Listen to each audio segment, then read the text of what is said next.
Ông lúc mất có dặn lại. Nếu nhà mình túng quẫn quá, thì mở hộp của ông ra. Đồ trong đó cứu được nhà mình. Nhưng không được nói với ai. Tiền thuốc của bố hết sạch rồi. Đến lúc mở hộp này ra thôi. Cái gì đây? Bản đồ kho báu à? Đoạn Long Giản. Dấu vết mịt mờ. Cửu tử nhất sinh. Chẳng lẽ là nơi có kho báu trong truyền thuyết? Đoạn Long Giản. Không ngờ nó lại ở đó. Đó là nơi tử địa. Tôi vào đó chỉ có chết. Anh họ là tay buôn lớn nhất vùng. Có người, có đồ nghề, nếu hợp tác được với anh ta, thắng được 3 phần.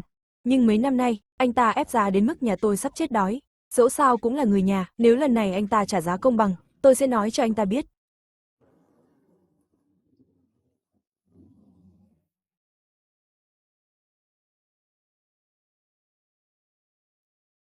Lâm Dã, hàng của cậu tốt thật đấy. Lần nào hàng của cậu cũng chất.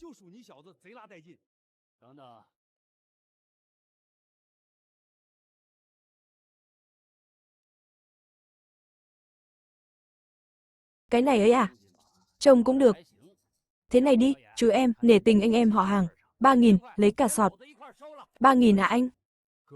Anh bảo hàng loại 100 một cân mà. Chỗ này phải được vạn chứ. 100 một cân. Chú bị hâm à? Đùa mà cũng tin. Đồ chạy núi rẻ rách. Cho 3.000 là nể rồi. 3.000 không được ạ. Anh, em xin anh cứ trả đúng giá thị trường. Bố em hôn mê 3 tháng rồi, không đóng viện phí bố chết mất. Đây, 200 là lòng thành của cháu. Mua giỏ quả hoa húng. Cầm tiền rồi cút đi. Tao giết mày. Thằng khốn này. Dám đánh tao à? Mày giỏi thì từ nay về sau, cả vùng này không ai mua hàng của mày. Tao cũng không có thằng em như mày, nhớ lấy lời hôm nay, đừng hối hận. Mẹ, bệnh viện vừa gọi. Viện phí phòng hồi sức của bố. Quá hạn rồi. Viện phí gì cơ? Còn thiếu bao nhiêu? Tuần này không nộp đủ 200.000. Máy thở của bố sẽ bị ngắt. Mẹ đừng khóc. Tiền nong để con lo. Anh họ con làm ăn chẳng phải tốt sao? Hồi trước nhà mình giúp nó nhiều thế mà. Hay mình sang hỏi vay nó ít? Không được, nó là quân ăn cháo đá bát. Con sang tìm nó bán hàng. Thằng khốn đó ép giá tận 7 phần. Nó còn bảo. Con không nhịn được, cho nó một đấm. Nó bảo từ giờ không thu hàng nhà mình nữa. Cái gì? Thằng khốn nạn này. Bố con vì nó mà vất vả tìm hàng. Khổ sở biết bao nhiêu. Sao nó dám đối xử với con thế? Lâm Trấn Hải đã coi thường tôi. Thì tôi nhất định phải làm nên trò trống. Đến lúc đó đừng có hối hận. Giờ nhà mình chẳng còn đồng nào. Bệnh của bố con biết làm sao đây? Mẹ, con bán hết hàng đi. Rồi xuống Đoạn Long huyện kiếm tiền chữa bệnh cho bố. Đoạn Long huyện là nơi ăn thịt người đấy. Vào đó chẳng ai sống sót trở ra. Con đi là nộp mạng đấy. Không vào núi, bố chết mất. Con phải đi.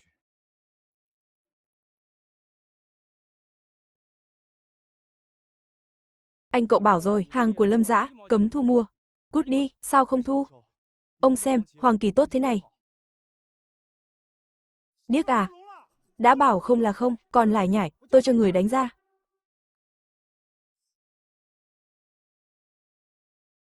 Anh Dã, chỗ Hoàng Kỳ này em lấy. Em trả cao hơn giá thị trường, 12.000. Tiểu binh, em mới vào nghề. Lâm Trấn Hải ở đây quyền thế lắm. Em không sợ nó gây khó dễ à? Mùa đông năm ấy, nếu không nhờ anh cứu em dưới sông, em chết lâu rồi. Việc của anh là việc của em. Hơn nữa, bệnh của bác không đợi được, và lại từ bé đến giờ. Anh Dã, có bao giờ anh để em thiệt đâu, ai mà chẳng biết anh Dã của em là người chạy núi giỏi nhất Tần Bình Sơn, hàng anh tìm toàn là đồ quý. Tiểu binh, anh ghi nhớ tình này. Nhưng anh không thể nhận không tiền của em. Anh biết một nơi có hàng hiếm, em có dám cùng anh đi không? Được, Lâm Trấn Hải chẳng phải thầu hết núi quanh đây sao? Biết có đồ tốt cũng chịu. Quên rồi à, nó chưa thầu Đoạn Long Giản. Sổ tay ông tôi ghi rõ, Đoạn Long Giản có nhân sâm 100 năm. Xưa các cụ bảo, vào là không ra được. Sổ tay ông tôi ghi rõ đường rồi. Tiểu binh, tin tôi không? Tin, anh ra đi đâu tôi theo đó. Anh phải đưa tôi về nguyên vẹn đấy. Thiếu một sợi tóc tôi không tha đâu. Nhìn kia, thằng Lâm Dã điên rồi. Vác ba lô đòi vào Đoạn Long Giản, lại còn dắt theo đàn bà. Có làm ăn tử tế không đấy? Ô, em họ. Nghe bảo chú định đi nộp mạng à? Cha chú không đủ tiền thuốc thang à? Định tìm cây treo cổ à? Nể tình anh em họ hàng. Chú xin lỗi anh đi, anh sẽ tha cho. Vẫn thu hàng cho chú. Anh Dã, mặc kệ nó, Lâm Trấn Hải, tôi nói lại lần nữa, đừng hối hận, đi thôi. Lên núi. Ông chủ, có dạy cho nó bài học không? Nó tự tìm đường chết mà, mặc kệ hắn đi.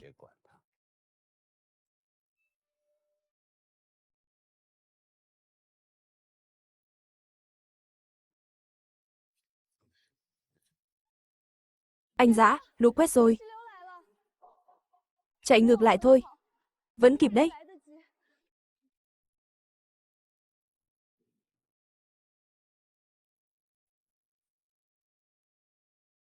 Không quay lại được. Sổ tay ông ghi rồi. Qua thô lũ này là tới nơi. Nhưng đó là lũ quét mà. Anh Dã ơi. Nếu bị cuốn vào đó, chẳng còn xác đâu, em sợ lắm. Tiểu binh, tin anh đi.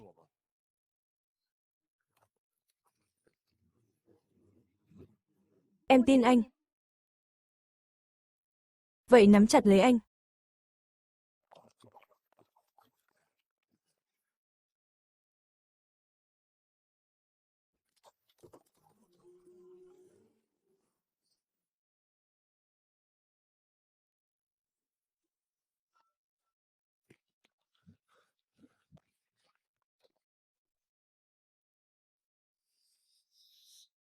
Nhảy chỗ này.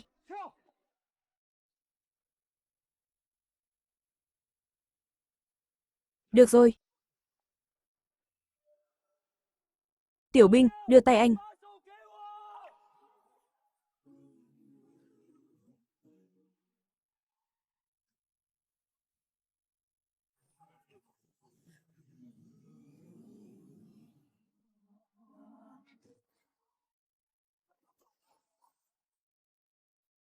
Anh Dã. Anh lại cứu. Em rồi.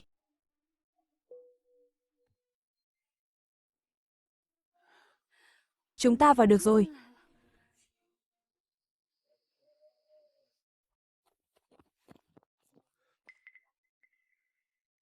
Chính là vùng này, y hệt trong sổ tay. Cỏ ở đây rậm quá. Thân vương giấu ở đây thật sao? Dưới gốc cây kia, ông tôi đánh dấu rồi. Đào ở đó đi.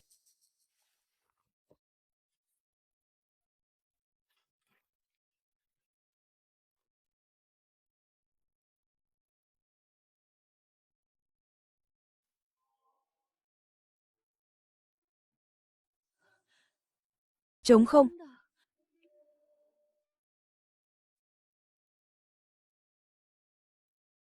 Lại trống không rồi.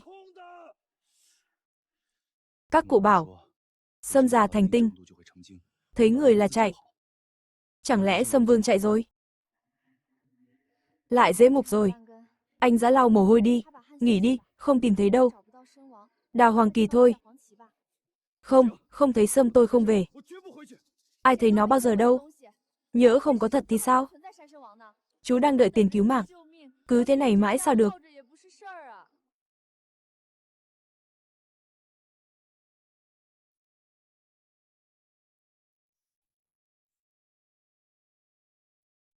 Hơi nước dưới đất chưa tan. Ông không lừa tôi đâu. Thử lần nữa đi.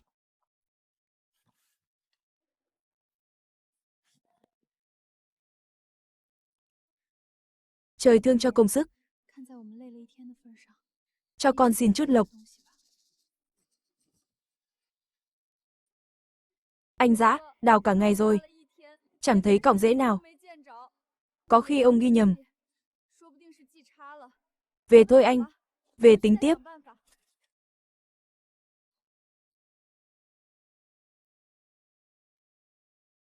Chẳng lẽ đoạn long giản là ngõ cụt?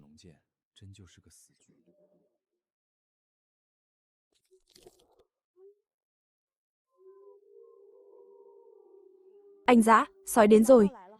Trời tối đen rồi, về đi, không là làm mồi cho sói đấy. Để tôi nghĩ thêm. Nghĩ gì nữa, tay anh phồng rộp hết rồi, đào cả ngày chẳng được gì, không đi là chết ở đây đấy.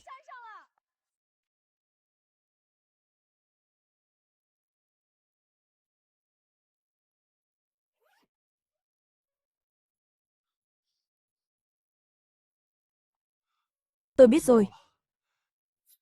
Sâm Vương ở quanh đây thôi. Sổ tay ông tôi có cách tìm. Dưới đất có hang rỗng. Tiếng nước lệch sang trái 3 tấc.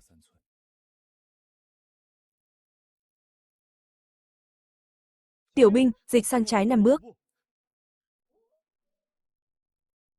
Dù có Sâm Vương thật đi nữa, đào được nó ra thì mình cũng bị sói ăn thịt rồi. Đào chỗ này. Thử lần nữa đi.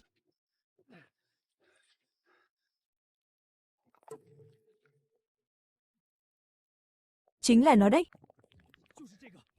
Tiểu binh, giúp tôi một tay. Anh Dã, anh khỏe thế mà không nhúc nhích được à? Chắc là đá rồi, đừng cố nữa, được không? Không phải đá, là hàng cứng đấy. Chúng ta tìm thấy rồi.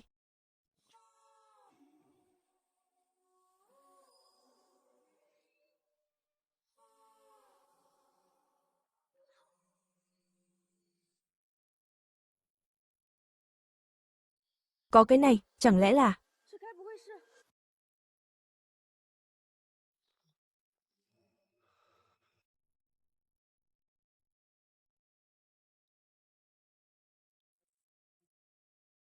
Trời ơi, củ sâm này thành hình người rồi.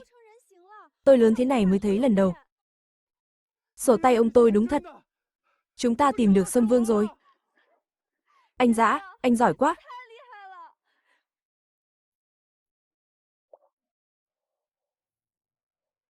Tôi chỉ là quá vui thôi. Đừng nghĩ nhiều. Thứ này dễ gây chú ý lắm, về làng là chết. Mình lên thẳng tỉnh. Chỉ ở đó mới xứng với giá Sâm Vương. Nhưng tỉnh xa lắm. Lương thực đủ không? Lỡ dọc đường có chuyện. Yên tâm, đủ dùng rồi. Tôi phải bán được giá cao. Được, anh đi đâu? Tôi theo đó.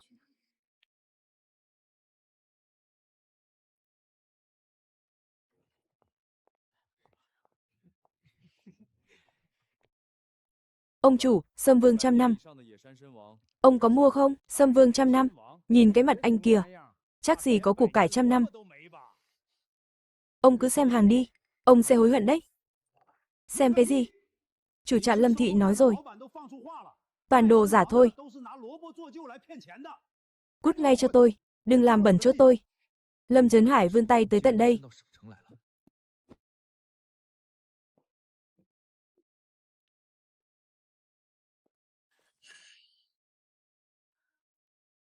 Dừng tay.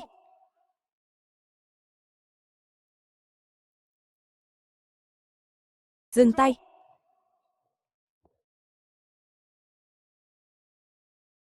Chú em, tôi là Giang Sở.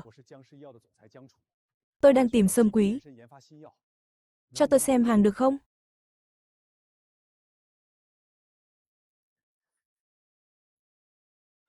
Lô đầu, vân sâm này. Trời ơi, sâm này tuyệt thật. Đây là sâm vương trong truyền thuyết. Chú em, củ sâm này tôi mua. Tôi trả 2 triệu. 2 triệu ạ, thưa ông Giang.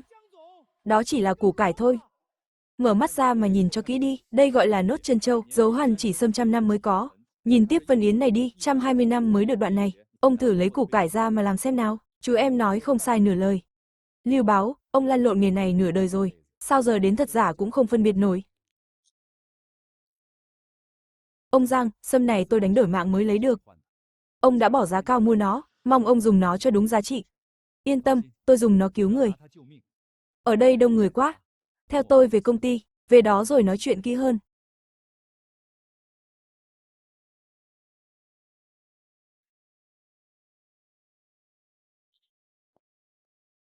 Công ty tôi đang nghiên cứu thuốc chống ung thư, nhưng thiếu dược liệu cốt lõi đủ hoạt tính. Có củ sâm này rồi, chúng tôi sẽ chiết xuất được hoạt chất nồng độ cao, giải quyết nốt khó khăn cuối cùng. Chú em tìm thấy nó ở đâu? Tại Đoạn Long Giản ạ. Đoạn Long Giản là cửa tử của dân chạy núi đấy. Cậu gan thật đấy. Tôi nể cậu đấy. Thêm 100.000 nữa, 2 triệu mốt, hợp tác vui vẻ.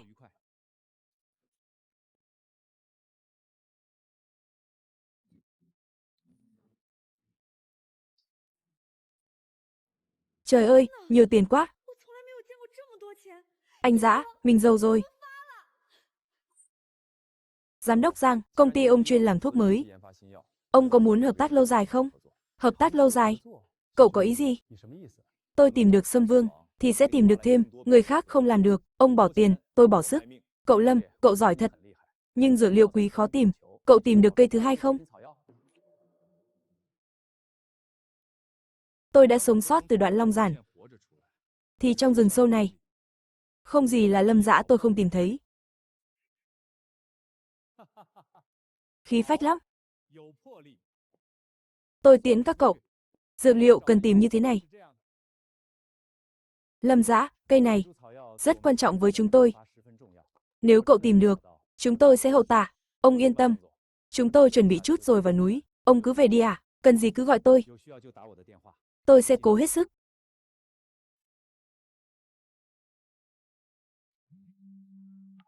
Dã, đừng về nhé. Thằng khốn Lâm Trấn Hải biết cậu phát tài rồi. Nó dẫn người đi tìm cậu suốt đấy. Anh Dã, nó bắt nạt chúng ta chưa đủ sao?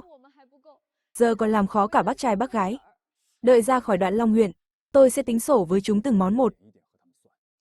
Vậy anh hứa với em đi đâu nguy hiểm cũng phải đưa em theo. Anh hứa với em.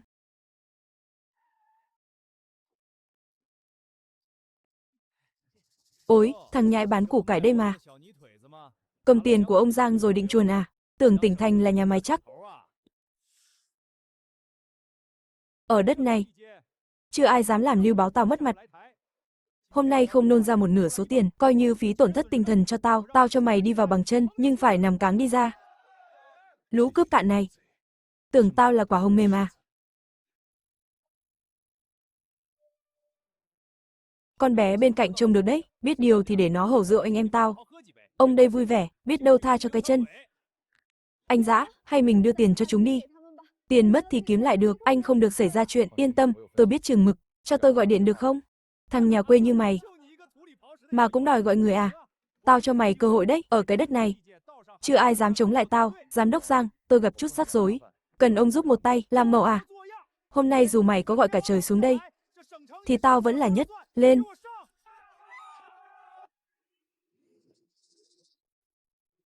Thằng danh con, mày chán sống rồi à, phế nó cho tao. Lưu Báo, mày thử động vào cậu ấy xem, Lâm Dã hiện là đối tác độc quyền của tập đoàn Giang Thị, mày dám sỉ nhục cậu ấy, là tát vào mặt Giang Sở tao. Hôm nay mày mà đụng vào một sợi tóc của cậu ấy, tao cho tiệm nhà mày biến mất khỏi tỉnh này. Được, có giám đốc Giang bảo kê, hôm nay tao nhận thua, nhưng thằng danh này, đừng để tao bắt lẻ, cứ đợi đấy. Lâm Nguy không loạn, đúng là người làm việc lớn, chú Lâm, tôi kết bạn với chú rồi đấy.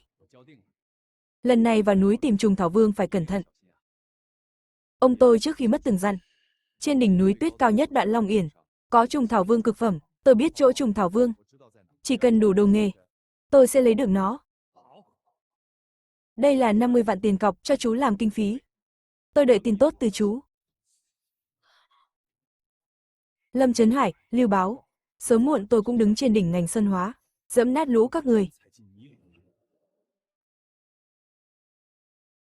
Có hơn 200 vạn này, bệnh của chú có cứu rồi, từ nay khỏi phải nhìn mặt thằng Lâm Trấn Hải nữa, tiền này đáng là bao. Mới là bước đầu đổi đời thôi. Kịch hay còn ở phía sau. Lên đỉnh Đoạn Long Yển tìm trùng thảo vương, không phải chuyện đùa đâu, phải mua đồ chuyên dụng chịu lạnh. Còn phải lo cho bố mẹ đã. Tôi tính rồi, 100 vạn đưa bố tôi chữa bệnh, còn lại mua đồ. Tiền trong ngân hàng cô giữ hết đi. Tôi giữ sao được, không được. Anh Dã, nếu không nhờ anh bảo vệ, tôi đã chết ở Đoạn Long Giản rồi. Tiền này anh đổ máu mới có, anh phải tự giữ lấy, ngốc ạ. Hồi Lâm Trấn Hải chặn đường sống của tôi, ai cũng tránh mặt tôi, chỉ có em dám cùng tôi vào trốn tử địa Đoạn Long Giản. Tiền này em xứng đáng nhận. Được, vậy tôi giữ giúp anh. Giữ cũng được, coi như cho tương lai. Tương lai gì, không có gì. Dù sao em giữ tiền. Tôi yên tâm, được rồi, đi thôi. Sao giờ người nhà mới tới, nợ viện phí lâu thế rồi, không đóng tiền, không chữa trị tiếp được đâu. Đóng đây, chúng tôi đóng ngay. Tiểu Dã, bệnh này là hố không đáy. Hay thôi đừng chữa. Bố không muốn làm khổ con, bố, tiền nong bố đừng lo.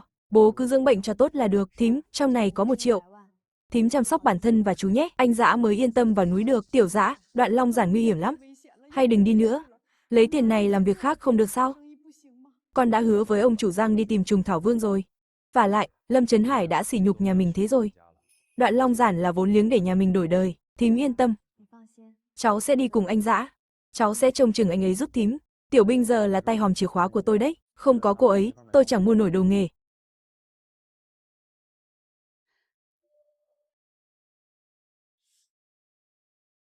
Này, đừng có sờ lung tung.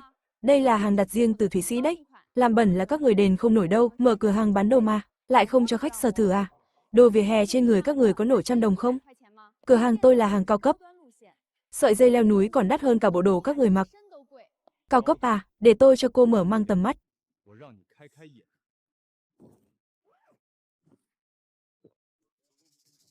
Chẳng phải vừa nãy cô bảo chúng tôi không mua nổi sao? Hàng Thụy Sĩ của cô đâu?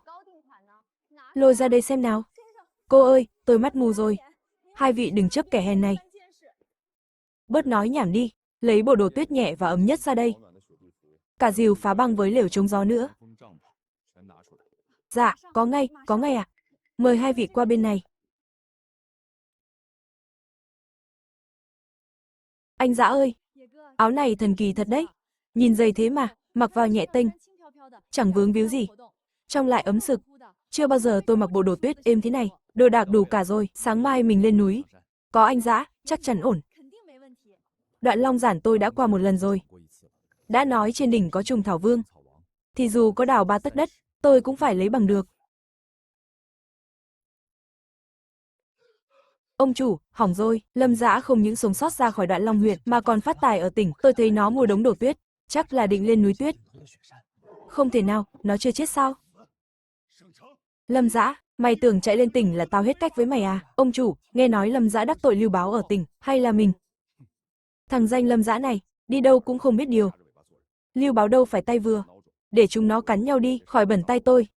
Mày đích thân lên tỉnh một chuyến, tung tin Lâm Dã sắp lên núi, bảo đó là quà ra mắt của trạm thu mua. Lâm Dã, mày cứng mạng lắm mà. Để xem lần này mày còn sống mà về không.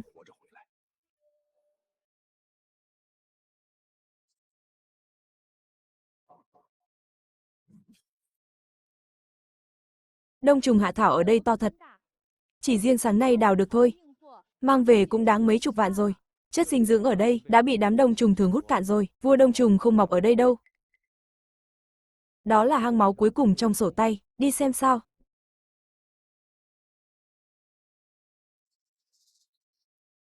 Anh Dã, tuyết đang động đậy. Sắp lở tuyết à? Mình chạy mau thôi. Không, không phải lở tuyết. Tần số không khớp. Tiểu Binh, dùng đồ nghề, đào theo hướng tôi chỉ. Mình cùng đào thứ dưới kia lên, xem là báu vật gì. Màu này, mùi hương này. Trời đất, cái gì thế này? Tìm thấy rồi. Đây chính là vua đông trùng trong sổ tay. Được rồi, có nó rồi. Ai còn dám coi thường mình nữa. Anh Dã, vua đông trùng to thật. Lại còn phát sáng nữa, Giang Tổng thấy chắc chắn sẽ mừng. Đợi tiền về tay, mình mua căn nhà lớn ở tỉnh. Đón bố mẹ, chú tôi lên hưởng phúc. Lũ khốn trong làng, thứ này lộ liễu quá. Phải đưa ngay cho Giang Sở. Mới an toàn, xuống núi thôi.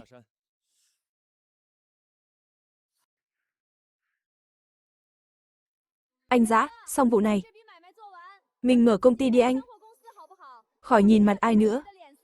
Chỉ mình ta quyết. Tiểu Binh, ôm chặt anh. Hả? Quả nhiên đợi ở đây. Lưu Báo, sao hắn tới đây? Tao đã bảo đừng đi lẻ. Xem này, lại gặp nhau. Biết điều thì, nộp hàng trên núi ra đây. Còn nữa, con bé này phải hầu tao. Hầu hạ cho sướng, tao cho mày chết toàn thây.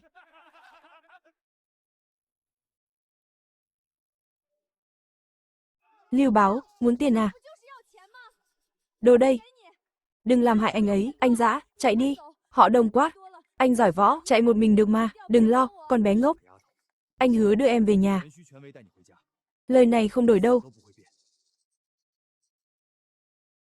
Biết không đấu lại tao à? Đem mấy thứ rác rưởi ra lừa tao.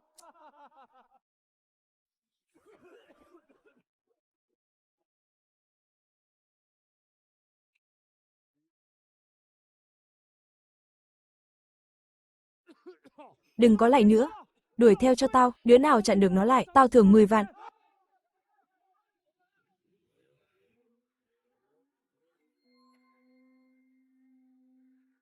Anh Dã, cẩn thận, có người đuổi theo.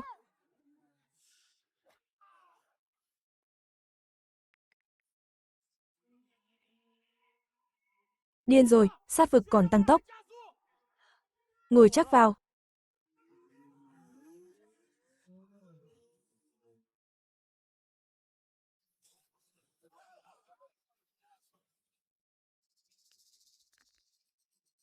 Anh Báo, có đuổi nữa không? Đuổi, hôm nay phải giết chết nó.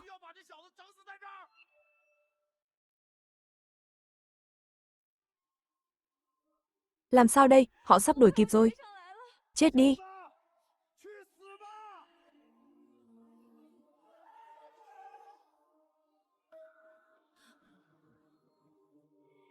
Lưu Báo, mày chán sống rồi à? Người của tập đoàn Giang Thị tao mà mày cũng dám đụng vào. Giang Tổng, hiểu lầm thôi, tôi chỉ đùa với chú Lâm thôi, không có ý ra tay thật đâu, chúng tôi đi ngay đây. Sợ chết khiếp. Anh mà chết trước tôi, thì làm ma tôi cũng không tha cho anh. Không sao rồi, ổn cả rồi. Quả nhiên tôi không nhìn lầm chú. Cũng nhờ Giang Tổng đến kịp lúc. Giang Tổng, hoạt chất của cây trùng thảo này vượt xa mong đợi. Đúng là báu vật vô giá. Tuyệt quá.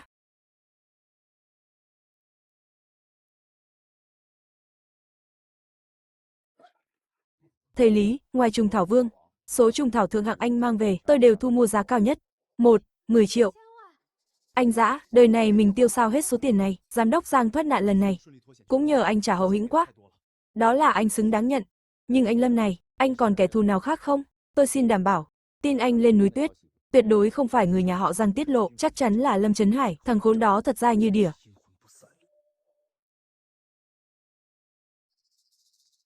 Ông chủ Lưu, ông chủ tôi bảo đến hỏi về thằng Lâm Dã.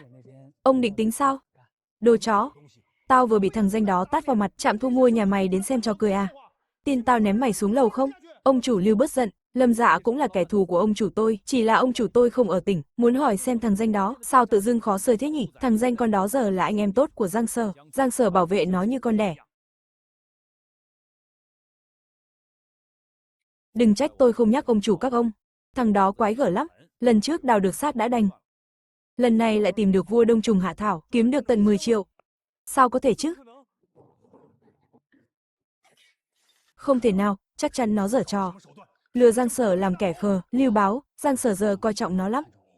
Chúng ta e là không đè được nó nữa, Thượng Thành thì sao? Tôi quyết không để nó yên. Chuẩn bị xe, tôi muốn xem, Lâm Dã làm được trò trống gì ở tỉnh.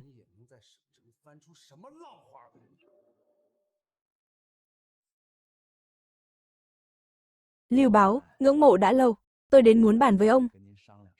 Chúng ta không thể trơ mắt nhìn thằng Lâm Dã làm mưa làm gió được. Hừ, tôi đương nhiên muốn giết nó. Nhưng nó có Giang Sở chống lưng, làm gì được. Ta dùng cách khác. Lâm Dã chẳng phải phất lên nhờ hàng rừng sao? Ý ông là... Lưu Báo. Ông không hiểu đoạn lão kim đâu, vào đó là mất phương hướng ngay. Thú dữ đầy rẫy, vào đó thì đừng hòng sống sót. Thằng Lâm Dã chỉ là kẻ phàm phu, sao nó sống mà ra được? Lại còn mang được đồ quý, chắc chắn là hàng giả nó làm ra. Ý ông là tung tin đồn. Đúng, cứ làm cho rối tung lên. Để cả cái chợ tỉnh biết. Lâm Dã bán thuốc giả. Đến lúc đó Giang Sở có muốn bảo vệ, cũng bị người ta dìm chết. Ông Lưu, ông quen biết rộng. Việc này giao cho ông. Chỉ cần làm Lâm Dã thân bại danh liệt, tôi đưa thêm 20 vạn. Sáng mai cả tỉnh sẽ biết rõ. Nó chỉ là thằng lừa đảo.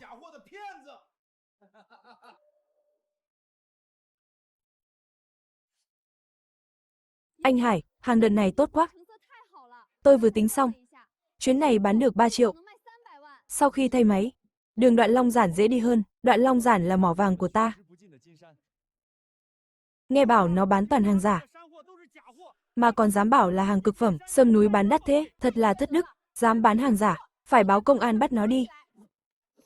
Đây là thứ anh dã đánh đổi bằng mạng sống đấy. Các người dựa vào đâu mà bảo là hàng giả? Giám đốc Giang, chuyện này là sao? Giờ người ta đồn thuốc của anh là giả. Chuyện lớn lắm rồi. Ngay cả mấy đơn hàng lớn của dược phẩm Giang Thị cũng vì mấy lời đồn này mà bị khách hủy sạch rồi, cha cha. Dã này, anh đã khuyên chú rồi. Làm ăn phải thật thà, chân chính. Sao chú lại vì tiền mà làm chuyện thất đức? Làm chuyện không có lương tâm thế hả?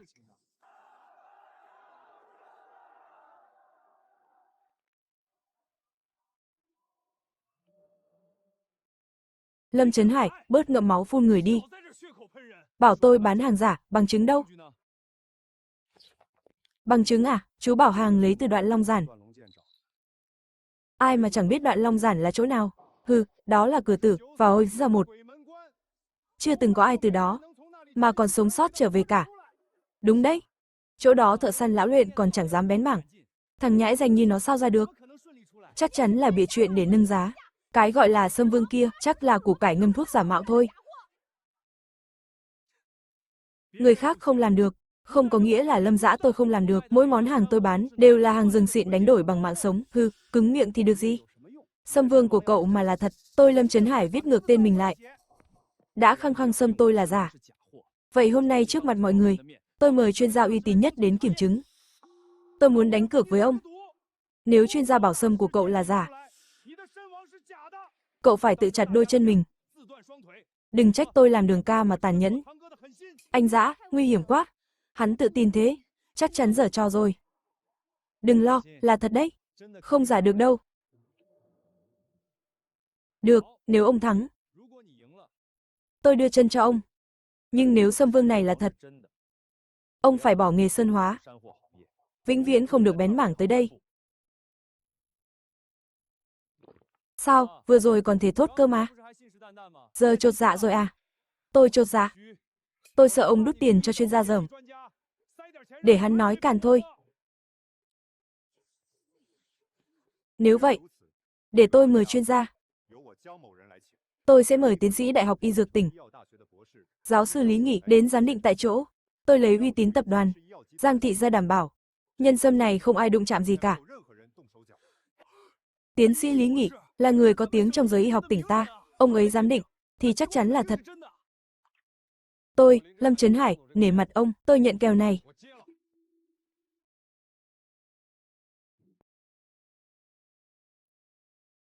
Mọi người xem cho kỹ đây. Đây là sâm của Lâm Dã, đào từ Đoạn Long Giản ra đấy.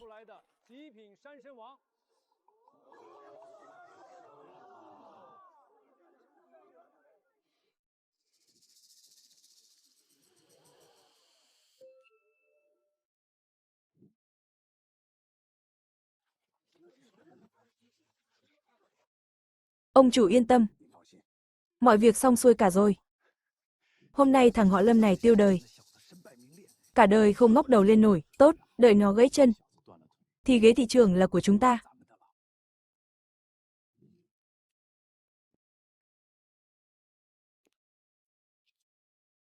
Giáo sư vất vả rồi.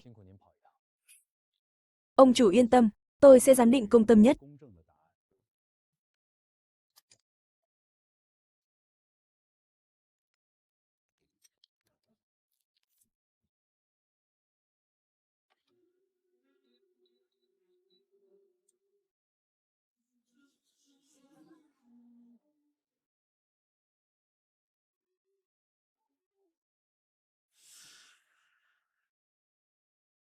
Qua phân tích máy móc hiện đại, kết quả là chẳng khác gì củ cải trắng. Đồ lừa đảo. Làm từ củ cải thật kia, thằng này phải đi tù. Ông Giang à? Ông nhìn nhầm rồi. Bỏ 2 triệu mua củ cải à? Tập đoàn Giang Thị mất hết mặt mũi rồi, không thể nào. Sâm Vương này do tôi và anh Dã tự tay đào, sao là đồ giả được? Ý cậu là máy móc của giáo sư Lý sai à? Thua thì phải chịu. Người đâu, đánh gãy chân nó cho tôi.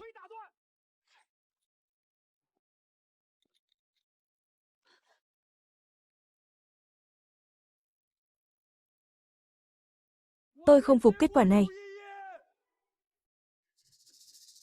Mày là cái thá gì? Đồ nhà quê chân lấm tay bùn. Mà dám nghi ngờ giáo sư Lý danh tiếng. Giáo sư Lý chính là đại diện cho khoa học. Ai đại diện cho khoa học? Thẩm lão.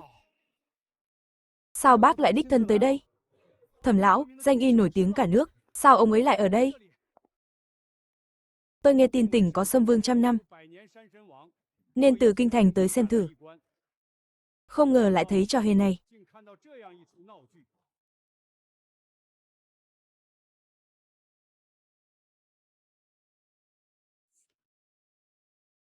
Vân da sâu, thớ thịt mịn, chuẩn sâm quý. Mùi thơm lạ lùng. Đây không chỉ là Sâm Vương, mà là cực phẩm trong cực phẩm. Cậu cũng học y mà dám mở mắt nói dối sao? Nói đây là củ cải. Lương tâm cậu để đâu rồi? Giáo sư Lý, mời ông giải thích trước mặt Thẩm lão. Ông kiểm định thế nào? Tôi sai rồi, là Lâm Trấn Hải. Tối qua hắn đưa tôi 50 đồng, bảo tôi nói đây là củ cải.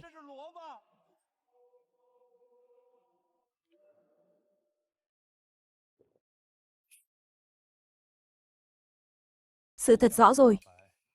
Giờ ông thực hiện lời hứa đi. Hiểu lầm cả thôi. Hắn vu khống tôi không quen hắn.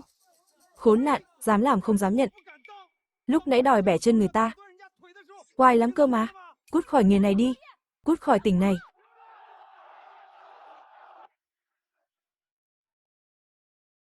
Lâm Dã, xin lỗi cậu. Anh nhất thời hồ đồ, ghen tị cậu phát tài, nên mới làm trò bẩn thỉu. Nể tình anh em mình. Tha cho anh lần này. Lời xin lỗi của anh bẩn lắm. Đừng để tôi thấy anh nữa. Lâm Trấn Hải, anh là loại người này sao? Dừng hợp tác ngay, công ty tôi không chịu nổi nhục này. Anh, nghe em giải thích. Không cần giải thích nữa. Công ty tôi không nhận hàng của anh nữa. Lâm Dã, đây là danh thiếp của tôi, hàng Đoạn Long Giản, tôi rất muốn mua. Giá cả dễ bàn. Lâm Dã, đây là danh thiếp của tôi. Sau này hàng từ Đoạn Long Giản, tôi mua cao hơn giá thị trường, tôi bao hết. Lâm Dã, công ty tôi cần nhiều đảng sâm. Chỉ cần ông cung cấp được, giá nào tôi cũng chiều. Anh Dã, tôi biết anh không thua mà. Các bác đừng vội, giá cả công bằng. Hàng Đoạn Long Giản không thiếu phần mọi người.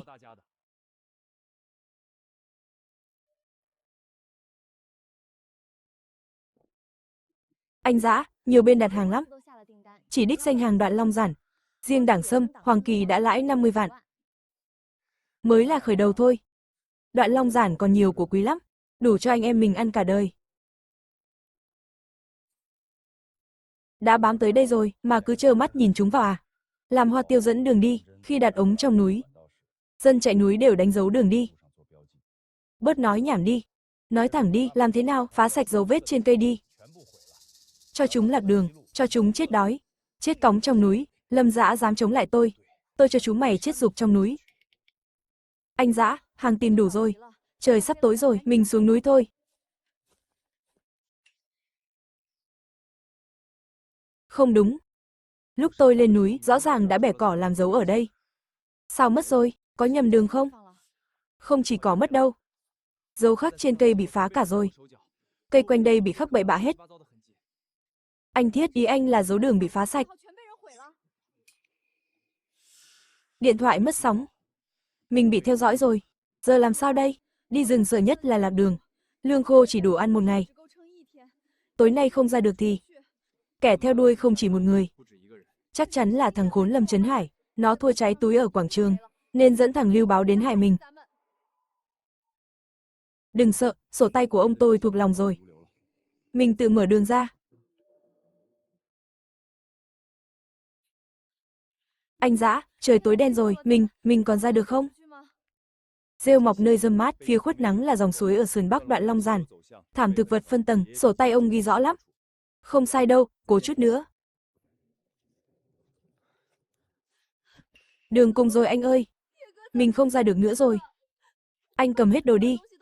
Tự tìm đường mà về. Anh nhớ giỏi, bản lĩnh, một mình chắc chắn sống được. Tôi ở lại đây, không làm vướng chân. Nói nhảm gì đấy? Lâm Dã tôi lúc lên núi đã nói gì, phải vẹn nguyên, đưa em về nhà, nói là làm.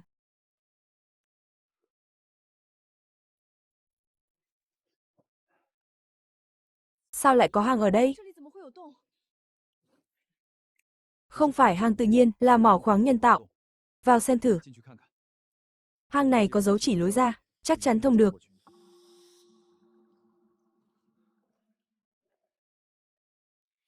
Anh Dã, nhìn kia là gì thế? Là huyết linh chi. Sổ tay ông từng nhắc. Thứ này còn quý hơn vàng, vô giá. Huyết linh chi, tôi. Nghe nói, chỉ ung thư gấp 10 lần linh chi thường. Ngoài chợ không có đâu. Có thứ này rồi, chuyến này lãi to.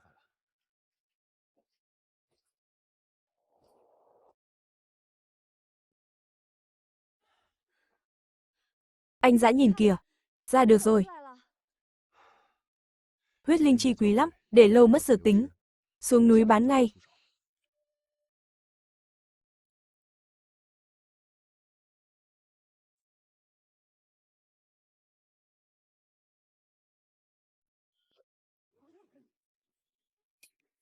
Trời, huyết linh chi. Tôi làm nghề 30 năm. Lần đầu thấy hàng thật. Anh Lâm, tôi trả 1 triệu một cây. 1 triệu, tôi lấy hết. Tiền cho cháo múc, tôi trả 1,5 triệu một cây. Anh Lâm bán tôi đi, tôi chuyển tiền ngay. Các bác bình tĩnh. Ai muốn hợp tác, ngồi xuống bàn chuyện lâu dài. Có thành ý, cũng có phần.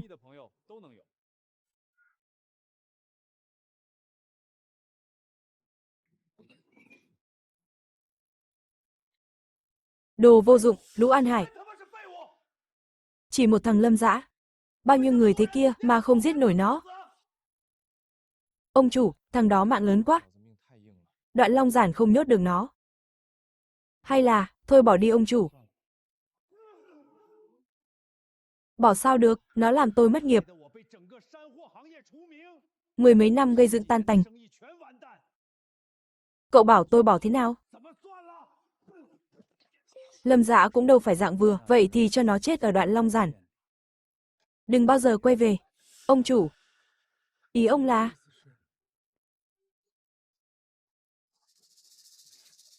Tìm hai đứa nhanh nhẹn, gan dạ bám theo nó vào núi. Đoạn Long Giản núi cao rừng rậm. Khắp nơi là vực sâu hẻm đá. Thừa lúc nó sơ hở. Xử nó đi.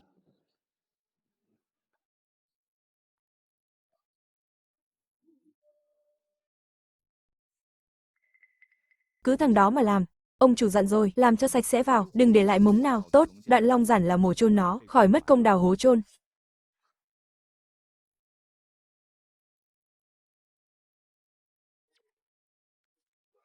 Nguy hiểm, chạy mau. Anh Dã, vết thương của anh, chắc chắn là Lâm Trấn Hải sai người đến giết chúng ta. Mục tiêu của chúng là tôi. Hai ta tách ra đi, em chạy trước đi. Không được. Anh chết thì tôi cũng không sống nữa, đi thì cùng đi.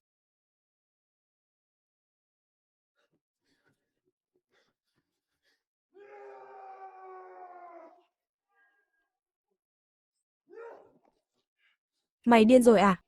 Cái hầm mỏ này là hố cũ từ mấy chục năm trước. Mày vung rìu một cái, chân hầm sập rồi, hai ta chôn xác ở đây cả rồi. Thấy đống xỉ quặng dưới đất không? Vách đá bở lắm, đụng vào là sập ngay, tôi có cách rồi.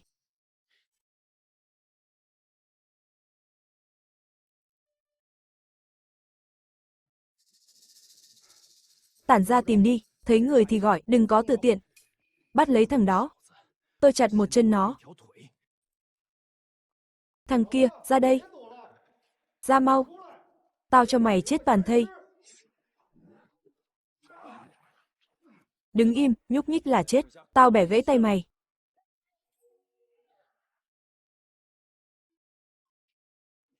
Đứng lại. Bước thêm bước nữa. Tao cắt cổ nó. Anh Dã, mặc kệ em.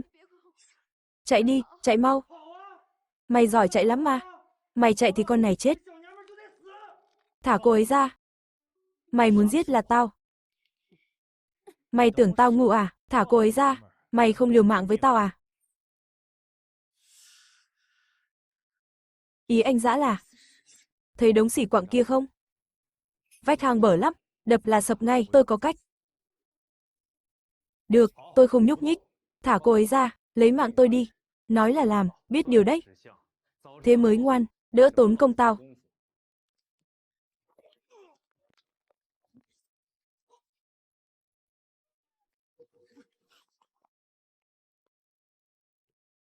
Anh ơi, em tưởng không gặp lại anh nữa. Không sao, qua rồi. Báo công an đi, Lâm Trấn Hải muốn giết chúng ta ở đoạn Long Giản.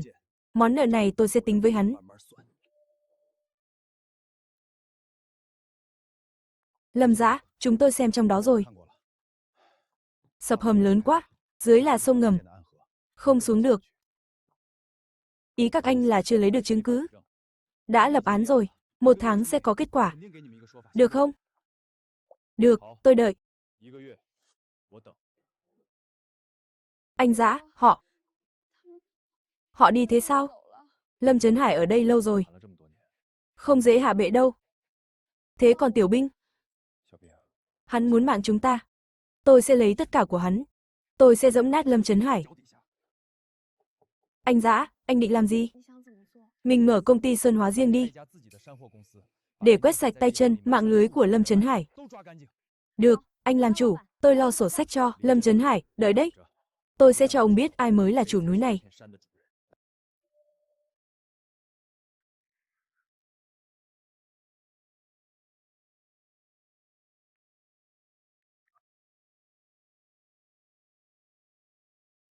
Lâm Dã, đêm hôm không ngủ à, có chuyện gì thế?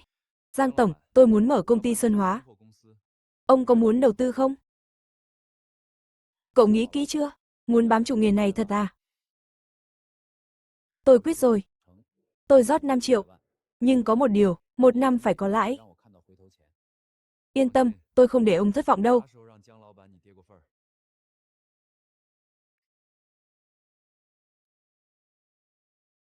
Tốt quá, anh Dã ơi, từ nay mình có công ty riêng rồi. Đặt tên là Dã Băng nhé.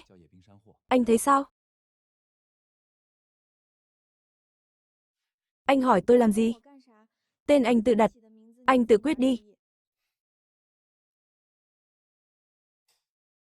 Anh Dã, mai em làm cùng anh. Anh em mình chắc chắn làm nên chuyện.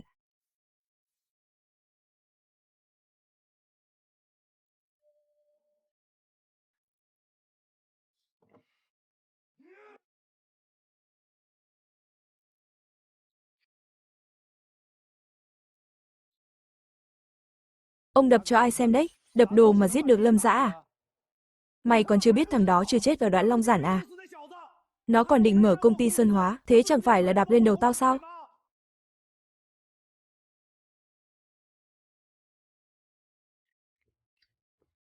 Số nó dài thật. Sập thế mà vẫn bỏ ra được.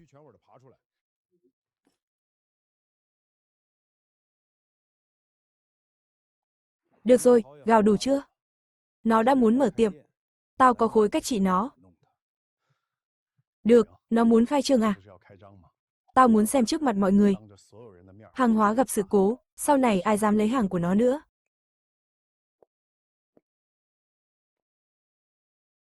A Cường, mày theo tao bao lâu rồi? Gần 5 năm rồi đại ca. Tốt, giờ mày đi làm việc này cho tao.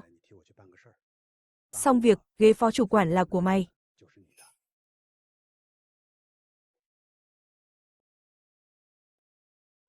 Công ty Lâm Dã khai trương.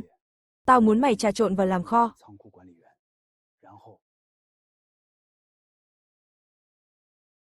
Ông chủ, tôi tên A Cường. Nghe nói ông tuyển người, tôi đến xin việc. Trông cậu quen mắt nhỉ? Chúng ta gặp nhau ở đâu chưa?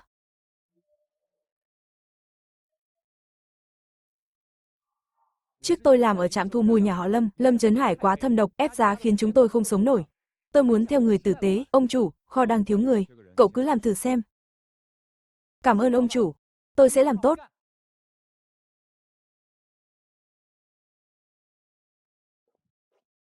Anh Dã, mai là lễ khai trương rồi.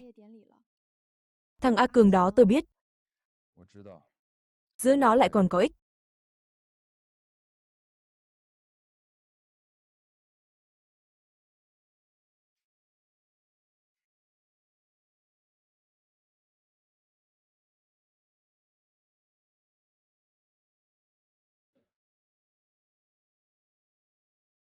Anh Dã, đừng đi.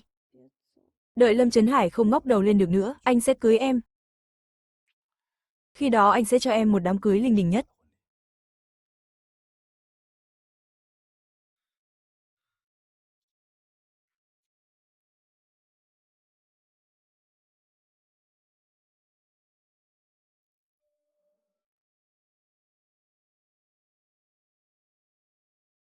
Hôm nay xưởng Sơn Hóa Lâm Dã chính thức khai trương. Tôi, Lật Dã, xin nói một câu, hàng từ chỗ tôi ra đều là hàng thật, hàng tốt. Tiền thất đức, tôi không làm, cũng không biết làm.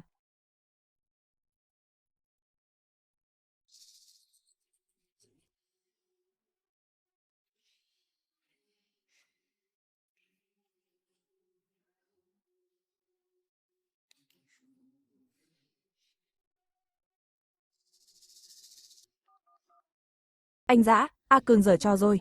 Thùng số 3, 5, 7 bị cháo rồi, sắp đến phần trưng bày rồi, làm sao đây? Cô giữ chân nó đi, đừng để nó chạy thoát, hàng hóa tôi đã chuẩn bị cả rồi. Thưa các vị, nói xuông không bằng mắt thấy, tôi xin mở thùng kiểm hàng, ngay trước mặt mọi người. Ồ,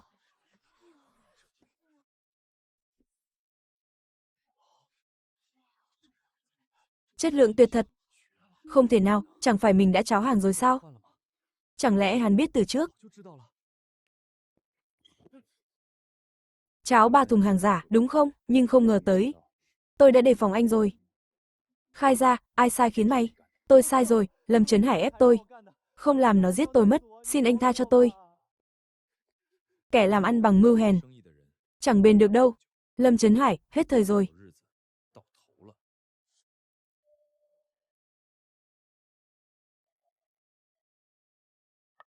Bác Triệu, bác tới à?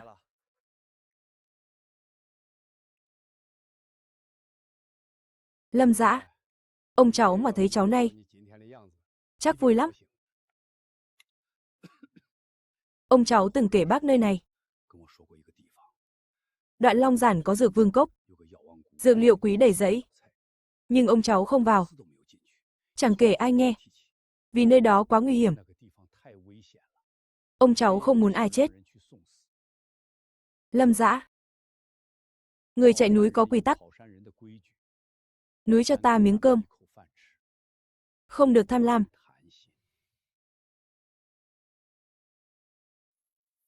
Đây là bản đồ dược vương cốc. Ông cháu vẽ cả đời. Chỉ được tấm này. Trong đó đẩy chướng khí, vực sâu. Còn có thần núi, cháu mà thực sự muốn đi. Phải nghĩ kỹ. Cháu cảm ơn bác. Cảm ơn gì chứ? Đồ của ông cháu thì phải trả cháu thôi. Nhưng nhớ kỹ lời bác. Núi có linh hồn đấy. Phải biết kính trọng. Đừng tham lam.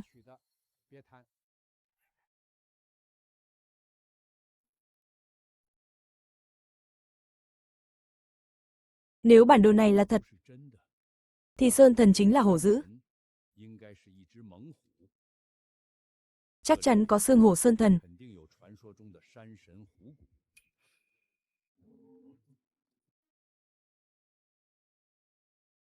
Xương hổ lại ở đoạn Long Giản. Chỉ cần tìm thấy xương hổ này, ta sẽ đứng đầu ngành này. Hổ là động vật bảo tồn mà. Thẩm lão, ta không làm việc phạm pháp. Không phải hổ sống đâu. Là xương hổ vương. Di cốt hổ vương. Xương cứng như ngọc, chữa được bách bệnh. Hiệu quả vô cùng lớn. Nếu tìm được, cứu được bao người? Nhiều không đếm xuể. Nhưng nơi đó nguy hiểm lắm. Cậu chắc chứ? Chắc chắn. Anh Dã, cho em đi cùng với. Không được, Tiểu Binh. Dược vương cốc nguy hiểm lắm, tôi không thể để cô đi. Tôi biết chỗ đó nguy hiểm, nhưng không có anh, tôi sống sao nổi. Anh cho tôi đi cùng nhé. Tôi nghe anh hết.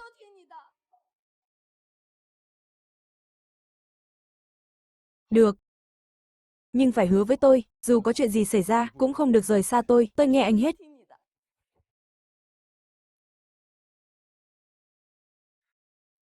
Tôi và Tiểu Binh 3 ngày nữa đi, công ty nhờ cả vào anh Giang.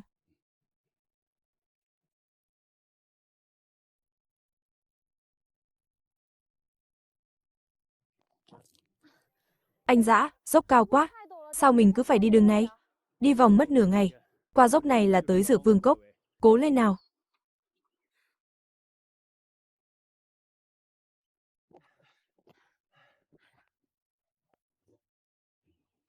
Sao anh không nói sớm? Không sao, chỉ chảy ra chút thôi. Anh Dã, hồi anh mới đi núi còn khổ hơn tôi nhiều. Đã bảo đừng đi theo, cứ cố tình đi.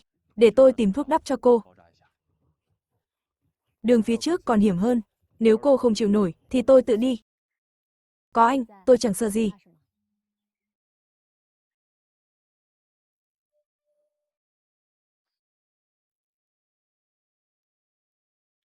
Anh Dã, trông mình như đôi vợ chồng chạy nạn nhỉ. Bớt nói nhảm, đưa tay đây. Tôi bôi thuốc cho. Vâng, vâng, thầy thuốc Lâm. Anh Dã, có rắn lục đấy. Đừng cử động, anh Dã, đừng hút nữa. Nhỡ độc vào miệng anh thì sao? Anh cũng trúng độc đấy. Anh mà chết, em cũng không sống nữa.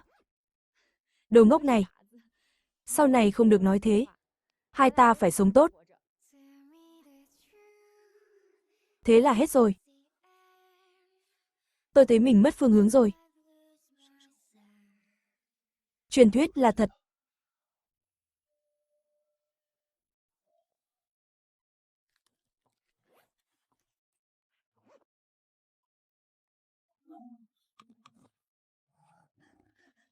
Anh Dã, chúng ta sắp chết ở đây rồi sao? Tiểu binh, đứng dậy, từ từ thôi, đừng hoảng.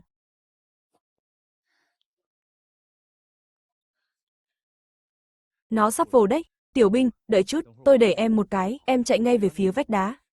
Thế còn anh?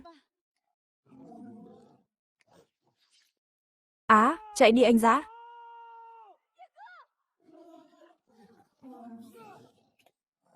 Tiểu binh, chạy sang trái. Vách đá có cái hang.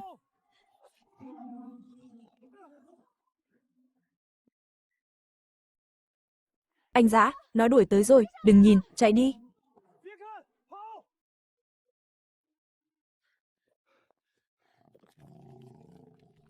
Tiểu binh, em tin anh không? Tin, anh Dã luôn đúng.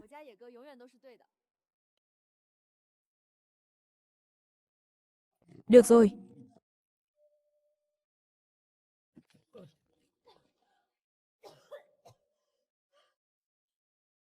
Sống rồi. Anh Dã, mình còn sống. Số lớn, Diêm Vương không nhận. Lưng anh, vết thương nhỏ thôi. Thế mà gọi là nhỏ à?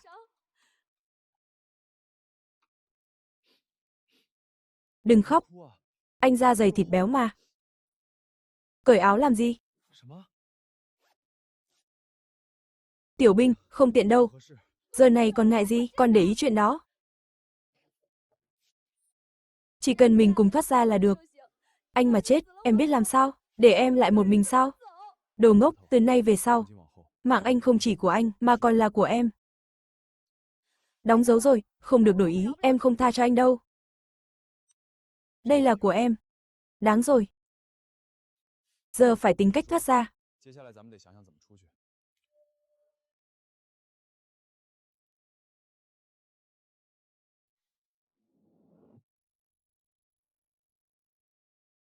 Xuống dưới có khi có đường. Để anh xuống trước. Dây rung một cái là tới đáy, rung hai cái là có chuyện, kéo tôi lên. Không được, lưng anh còn đau. Tin tôi.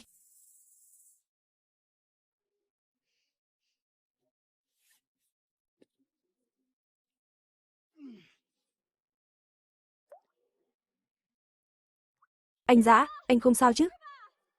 Không sao, em lùi lại đi. Đừng nhìn. Chết tiệt, suýt bỏ mạng ở đây. Có chỗ đặt chân rồi. Không sâu, xuống được. Không được, trơn quá. Cố chịu chút là qua. Bố tôi còn nằm viện, Trần Băng còn đang đợi tôi. Không thể chết, còn 10 mét thôi, còn 10 mét nữa. Có gió, thông rồi. Ra được rồi. Anh Dã, anh sao rồi? Có đường rồi, Tiểu Bình xuống đi. Tôi đỡ em.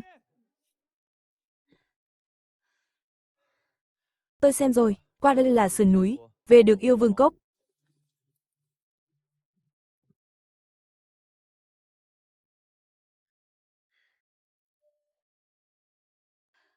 Ra rồi, chúng ta ra được rồi. Cứ theo sườn núi này xuống, trước tối là ra khỏi đoạn Long Giản. Sao thế, trẹo chân à? Không, chỉ là suýt không về được. Anh Dã, em cứ tưởng mình liều mạng rồi. Lần này còn hiểm gấp 10 lần. Sợ rồi à? Không sợ sao, lưng anh máu vẫn đang rỉ kìa.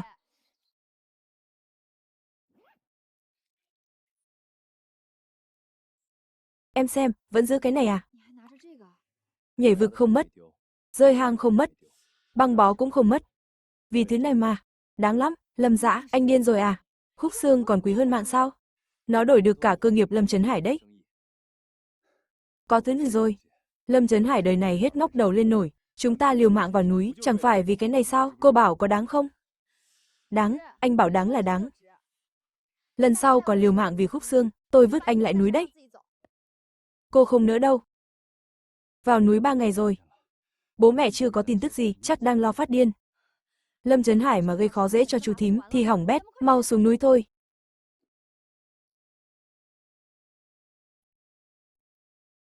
Bà nó.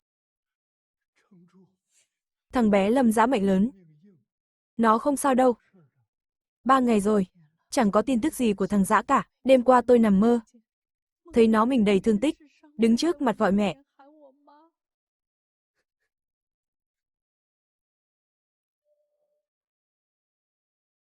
Bệnh viện báo tin rồi.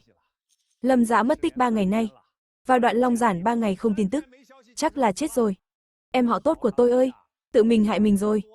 Đúng là không biết trời cao đất dày, đoạn Long Giản sâu thẳm, đó là nơi nào chứ, ngay cả ông nó còn chẳng dám vào. Một thằng nhãi danh, lại còn dắt theo đàn bà. Không phải tìm chết thì là gì?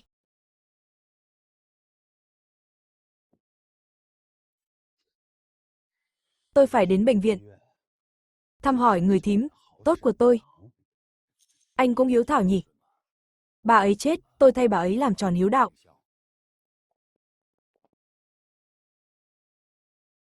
Thím ơi, nghe tin thím đổ bệnh. Lòng tôi đây, thật sự không đành lòng. Thằng Dã nó không nghe lời, cứ đòi vào đoạn Long Giản tìm chết. Là anh đây không ngăn được nó, đều là lỗi của tôi. Thôi đừng giả nhân giả nghĩa nữa. Con tôi không sao, nó không chết đâu, cút ngay.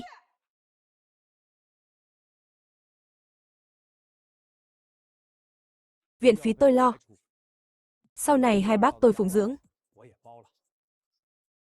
Cháu chỉ muốn biết một điều. Lâm Dã mỗi lần vào đoạn Long Giản đều tìm được hàng ngon. Rốt cuộc có bí quyết gì?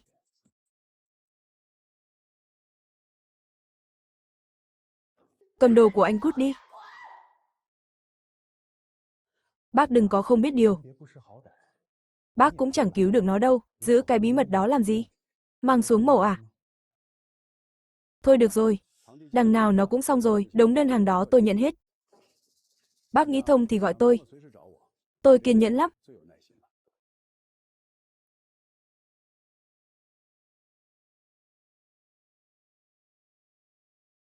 Ông nhà ơi! Thằng Dã nó làm sao rồi? Nếu nó mà mệnh hệ gì, tôi cũng không sống nổi. Ông nhà ơi, ông nhà! Y tá, gọi y tá mau.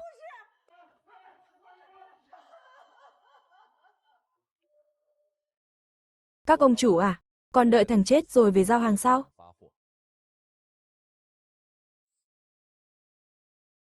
Ông nói gì? Lâm Dã gặp chuyện thật rồi. Mất liên lạc ở đoạn Long Giản 3 ngày rồi.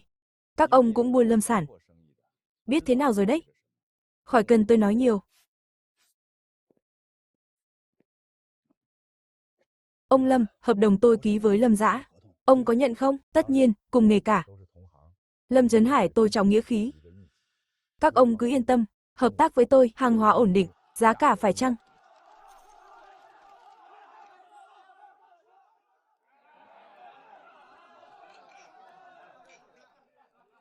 Hôm nay mời các ông tới ăn mừng.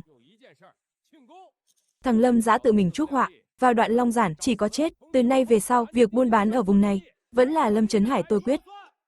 Thằng Dã là đứa tốt. Sao lại đi mất rồi? Ông trời không có mắt.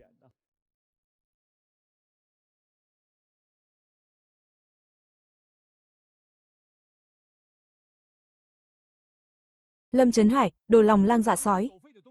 Thằng Dã mất tích mới mấy hôm, mà ông đã vội bày tiệc, lương tâm ông để đâu rồi? Đồ ra, ông chán sống rồi à? Nó đang nhìn ông đấy. Ông hại nó mà ngủ yên được à? Đêm về không gặp ác mộng sao? Đồ già chết tiệt. Tôi tiện ông đi gặp nó ngay. Dừng tay lại.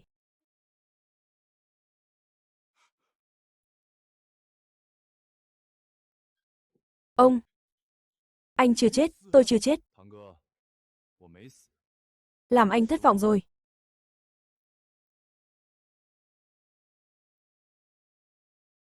Tốt, ông không nhìn lầm cháu.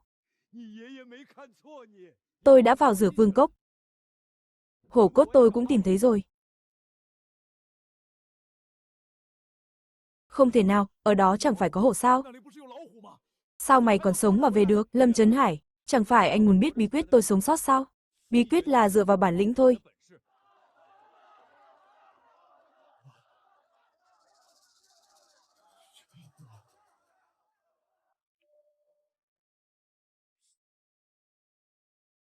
Thưa bà con làng xóm, hôm nay mọi người đều ở đây, tôi có đôi lời muốn nói.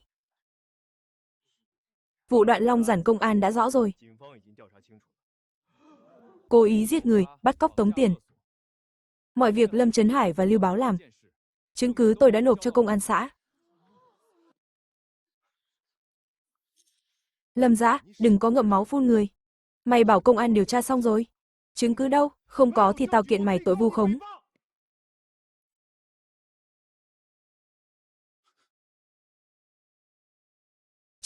Chứng cứ ở đây này.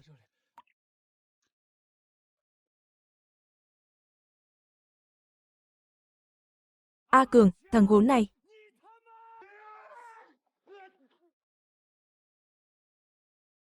Anh Hải, đừng vội. Cài người vào trong. Giở trò ở xưởng Sơn Hóa. Chỉ cần hàng nó có vấn đề.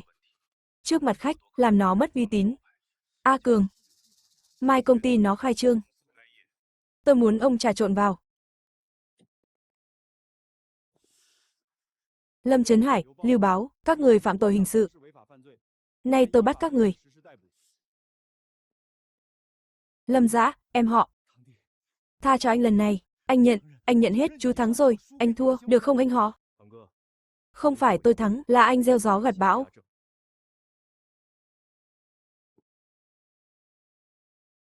Tiểu Dã. Con mau đến viện đi. Bố mẹ con đi rồi. Mình cùng đến viện.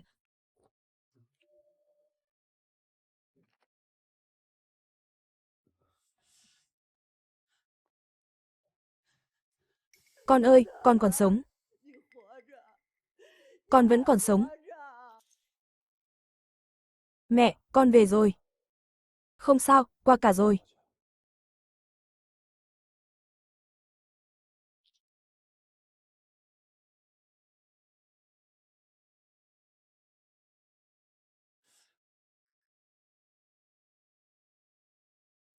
Cha, Lâm Trấn Hải bị bắt rồi. Vụ Đoạn Long Giản xong rồi.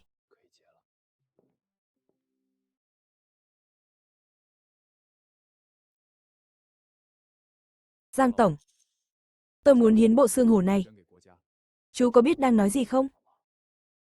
Đó là thứ chú đánh đổi mạng sống. Tôi muốn hiến nó đi, đổi lấy quyền khai thác và hỗ trợ. Xây khu công nghiệp tại đây. Tài nguyên Đoạn Long Giản lãng phí, để phí thế thì tiếc quá. Khí phách lắm, tôi bái phục. Việc này cứ để tôi lo. Anh Lâm, trước đây chúng tôi mắt mù. Mong anh rộng lượng. Hợp đồng cũ còn tính không anh? Đúng đấy, ra anh quyết đi. Tôi không mặc cả đâu. Tôi làm ăn là giữ chữ tín. Mất tín là hết hợp đồng. Tôi không chơi với kẻ gió chiều nào theo chiều ấy. Mời về cho. Anh Lâm, đắc tội khách thế này. Làm ăn sao được nữa. Sợ gì, hiến hổ cốt đi. Lên báo đài là xong, khách cả tỉnh xếp hàng ngay. Người cần giữ sẽ ở lại. Kẻ không cần thì đi cho rảnh.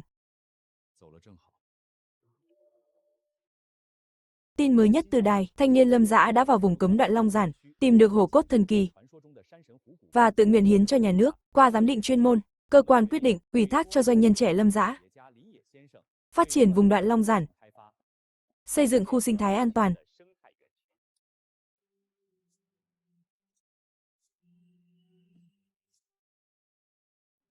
Anh Lâm à, trước đây chúng tôi bị ép mới phải theo Lâm Trấn Hải, ông xem hàng Đoạn Long huyện này đi. Tòa sắp tuyên án Lâm Trấn Hải rồi. Đợi xong xuôi rồi tính tiếp. Này, anh Lâm, xem xét lại đi. Tôi chịu nhường lợi nhuận, chuyện hợp tác 3%. Bị cáo Lâm Trấn Hải, Lưu Báo, cầm đầu tổ chức xã hội đen, bắt cóc, cố ý gây thương tích, lừa đảo. Tổng hợp hình phạt các tội danh, phạt 18 năm tù giam, bị cáo A Cường có hành vi lừa đảo, xét thấy đã chủ động cung cấp chứng cứ, nay giảm nhẹ hình phạt, phạt 1 năm tù giam.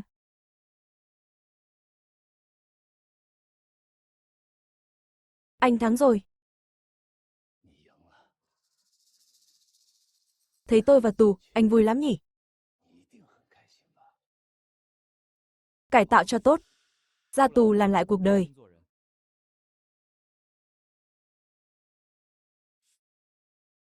Anh Lâm, Lâm Trấn Hải và Lưu Báo đã bị tuyên án, anh là người bị hại, anh thấy thế nào? Cảm ơn tòa và công an đã phân xử công minh. Công lý có thể đến muộn, nhưng không bao giờ vắng mặt. Anh Lâm, hổ cốt đã hiến rồi, kẻ xấu đã bị xử, giờ anh muốn làm gì nhất?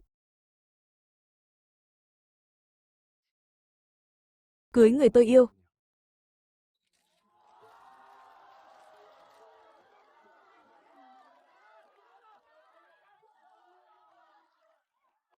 Lâm Dã, anh ăn nói linh tinh gì trước mặt phóng viên thế?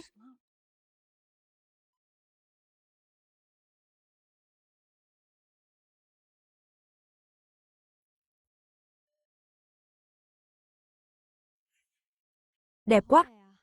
Sao trước đây tôi không thấy ở đây đẹp thế nhỉ?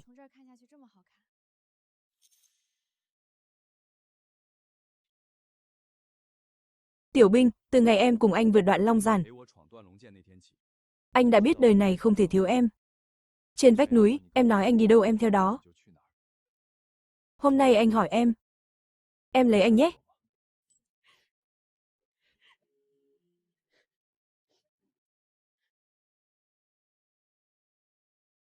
Em đồng ý, em đương nhiên đồng ý.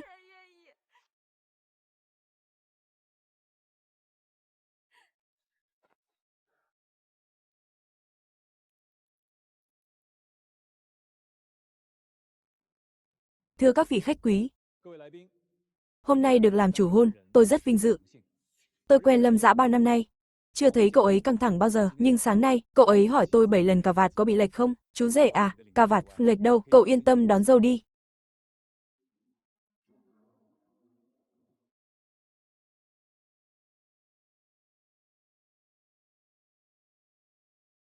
Bà nó à, không ngờ thân già này vẫn đợi được đến ngày thằng Dã yên bề ra thất. Bác sĩ bảo rồi, tuần sau ông được xuất viện. Chúng mình chỉ việc đợi bế cháu thôi. Như pháo hoa yêu bầu trời. Lúc khó khăn nhất em vẫn ở bên anh. Sau này để anh bảo vệ em.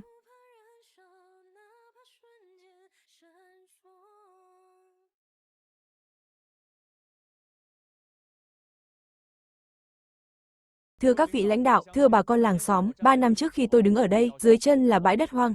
Hôm nay đứng ở đây, tôi muốn công bố 3 việc. Thứ nhất, công ty đầu tư 50 triệu xây căn cứ cho người chạy núi. Anh em chạy núi phải có chữ nghĩa, hiểu luật để tự bảo vệ mình. Thứ hai, tôi trích 10 cổ phần công ty, lập quỹ tương trợ người chạy núi. Ai gặp nạn trong núi, cha mẹ có người phụng dưỡng, con cái được đến trường. Thứ ba, việc khai thác Dược Vương Cốc đã xong. Từ hôm nay, Dược Vương Cốc là khu bảo tồn, núi rừng nuôi sống chúng ta, phải giữ lại núi cho con cháu. Đây là lời hứa với ông tôi.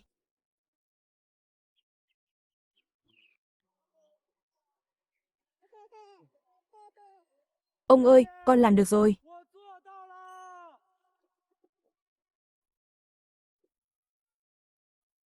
Sau này dạy nó chạy núi chứ. Đợi nó lớn lên tôi sẽ dẫn nó đi khắp núi này, cho nó biết từng con đường, con suối, từng vị thuốc, để nó biết Bố nó đã vượt núi ra sao? Đừng cho nó biết. Mẹ nó từng cùng một thằng khờ nhảy xuống vực thế nào. Ông thấy chưa? Chỉ cần dám làm, núi rừng cũng thành đường vàng. Tâm thư gửi đến những người bạn thân thiết của Bình luận phim Channel. Chào mừng các bạn đến với Bình luận phim Channel, nơi chúng ta cùng nhau bước vào những câu chuyện đầy cảm xúc, xuyên qua không gian và thời gian, khám phá những thước phim trùng sinh, xuyên không, tình cảm và cả những triết lý sâu sắc về cuộc đời.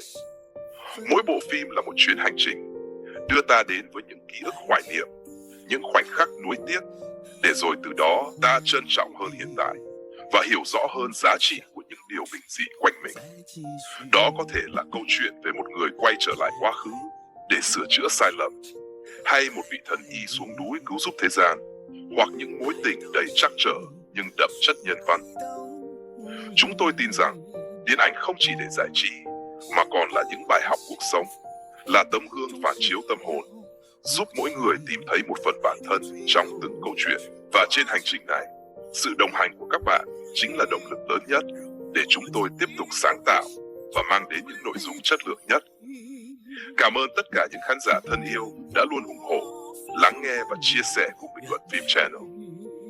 Hãy tiếp tục cùng chúng tôi khám phá những câu chuyện hay, để mỗi video không chỉ là những thước phim mà còn là những cảm xúc đáng trân quý trong cuộc đời. Trân trọng, Bình luận phim Channel.